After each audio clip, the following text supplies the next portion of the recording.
สวัสดีครับท่านผู้ฟังที่เคารพทุกท่านผมกายคือเมืองเชียงใหม่ผ่านมาถึงแจงสีภูมิของเมืองเชียงใหม่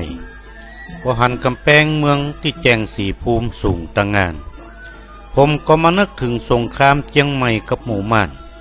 ที่คนเมืองเฮามีกำลังเพียง2,000 กว่าคนแต่สามารถต้านหมู่ม่านที่มีถึง80,000 กว่าคนได้จนถึง7 เดือนเหตุการณ์มันเป็นจะใดวันนี้ผมจะเล่าให้ท่านฟัง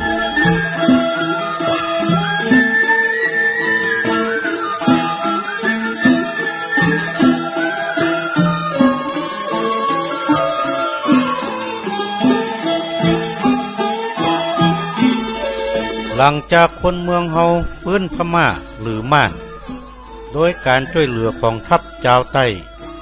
พญาจาบ้านกับเจ้ากาวิละก็ได้ขับไล่โปหัวขาวหมู่ม่านหนีออกจากเมืองเชียงใหม่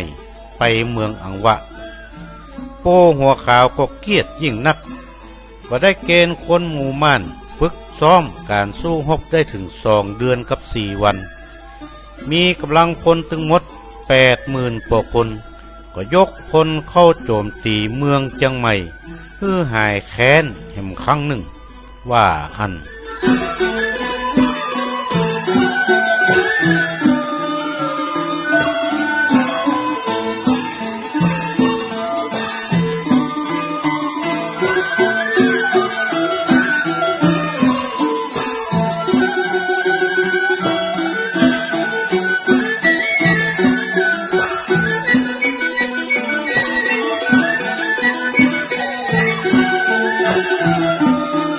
เมื่อเดือน7แฮม4 ค่ำปีดับเม็ดหรือวันที่4 เมษายน 2318พม่าก็มาล้อมเมืองเชียงใหม่ไว้โดยเมืองเชียงใหม่มีพญาจาบ้านมีคนหารเพียง1,900 คนต่ออันพม่าล้อมเมืองได้2 เดือนเข้าน้ำก็หมดเขาก็ปากันฆ่าจ้างฆ่าม้างัวควายหมูเห็ดเป็ดไก่หัวบุกหัวบอนกินกันจนบะเรือยังเรือรอเลยพญาจาบ้านจึงแต่งคนใจไปบอกเจ้ากาวิละที่เมืองละกอนและก็ลงไปยังเมืองใต้ไปบอกทัพเมืองใต้ที่กรุงธนบุรีว่าอัน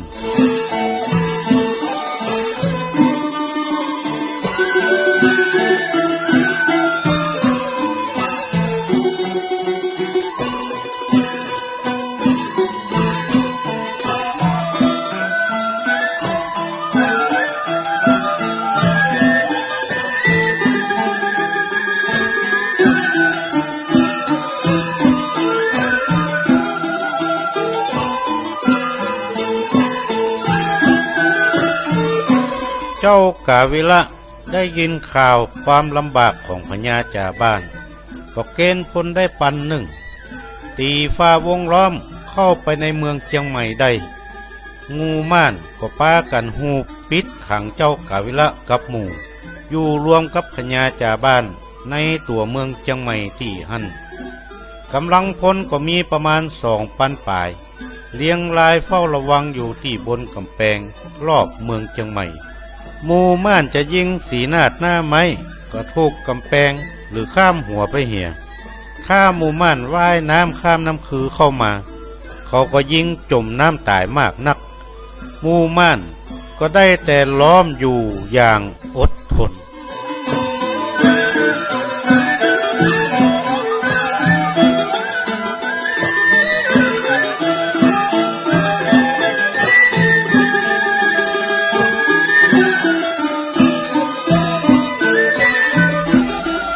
ผ่านไปได้6 เดือนหมู่เจ้ากาวิละกับพญาจาบ้านก็อดอยากกันเข้ากันมากนักแม้แต่ใบไม้ใบหญ้าก็บ่เหลือบลอป้ากันพร้อมหันก้ากระดูกขี้ข้างบ่มีบ้าบ่มีแหงหมู่ม่านหันได้ท่าก็มีอยู่คืนหนึ่ง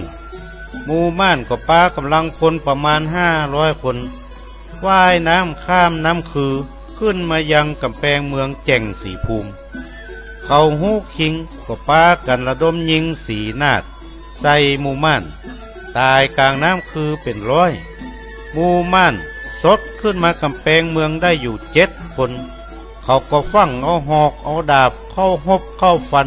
บนกำแพงเมืองตีหัน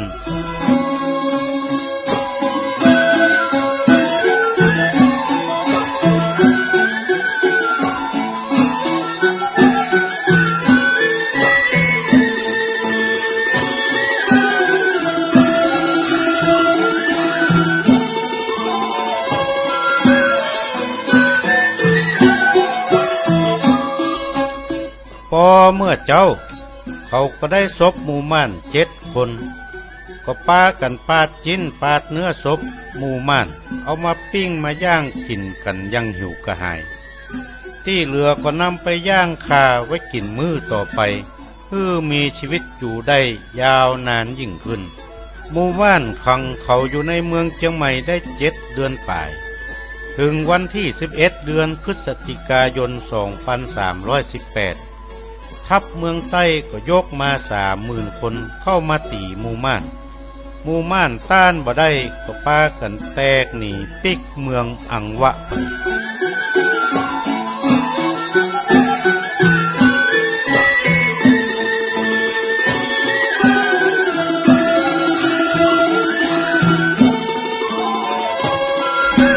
หลังจากทัพเมืองใต้ช่วยเขาออกจากเมืองเชียงใหม่จากหมู่ม่านได้หมู่เขาทั้งหลายก็ฟังแยกย้ายไปเสาะกินเข้าป่าอาหารกระจัดกระจายก็สามารถรวมกลุ่มกันได้พญาจาบ้านก็พาครอบครัวอพยพไปเมืองละกรกับเจ้ากาวิระต่อไปท่านผู้ฟังที่เคารพครับเหตุการณ์ครั้งนี้ก็มีบันทึกในตำนานเมืองเชียงใหม่ของคนเมืองเฮาซึ่งผมก็ได้นำมาเล่าให้ท่านฟัง